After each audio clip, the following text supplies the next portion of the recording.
माझी लाख इच्छा होती ती की ती मला मिळावी, पण हाय रे नशीब, ती मिळालीच नाही.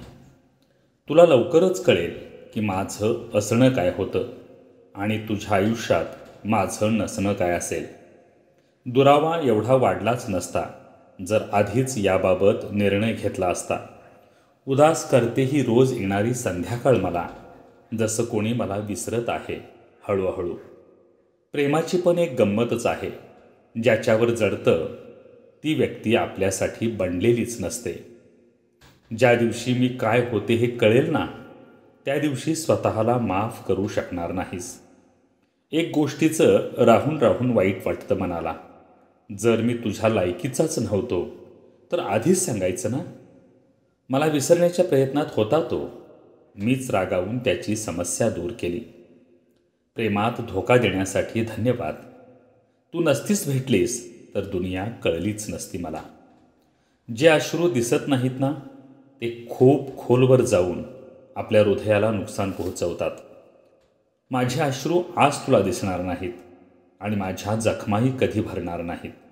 मला माझ्या वाईट काळात सोडून जाणाऱ्यानं माझ्या चांगल्या काळात माझ्याकडे कोणत्या तोंडाने परत याल.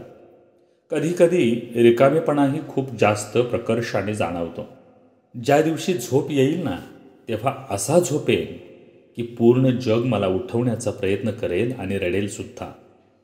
ज्यांच्याकडून अपेक्षा असते तीच लोक मन दुखावतात, जेव्हा जणू काही सर्व जगावरूनच विश्वास नाहीसा होतो. सोडून जायचं होतं तर सांगून जायचं ना पागल. तुला हसत हसत सोडलं असतं. का कोणासाठी झुरायचं? स्वतःसाठी जगायचं आणि आयुष्य मस्त एन्जॉय करायचं. मी कोणाला आवडो वा ना आवडो, दोन्ही गोष्टी माझ्यासाठी चांगल्याच आहेत. कारण ज्यांना आवडतो त्यांच्या हृदयात आणि ज्यांना नावडतो त्यांच्या डोक्यात कायम राहतो मी. तुझ्या भावना जर आधी माहीत असत्या तर तुझ्या सावलीपासून देखील मी कायमचा दूर राहिलो असतो. कृपया प्रेमाच्या नावाखाली तुमचे करिअर पणाला लावू नका, कारण प्रेम वगैरे सर्व अंधश्रद्धा आहे. कधी एक फुरसत काढून माझ्याकडं तुझ्याच तक्रारी करायच्या आहेत. ही दुनिया वेगळी आहे. इथे एकाला विसरण्यासाठी दुसऱ्याची साथ घ्यावी लागते. तू अजूनही त्या फालतू आशेवर आहेस की कधीतरी मी परत येईन. सोडून जायचे असेल तर बिनधास्त जा, पण लक्षात ठेव, मागं बघायची सवय मला पण नाही.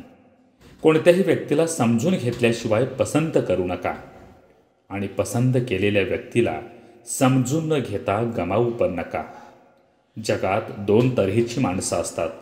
एक जी लोकांमध्ये राहून दुःखी राहणं पसंत करतात आणि दुसरी जी एकटं राहून दुःखी राहणं पसंत करतात. कोणीतरी माझ्या आत्म्याला दुखावून जर दूर निघून गेलं, एवढे अश्रू वाहून गेले की आता माझं आयुष्य धुरकट होऊ लागलंय. लोक यासाठी नाही रडत की ती कमकुवत असतात, तर यासाठी रडतात की त्यांनी बऱ्याच काळ स्वतःला मजबूत ठेवलेलं असतं.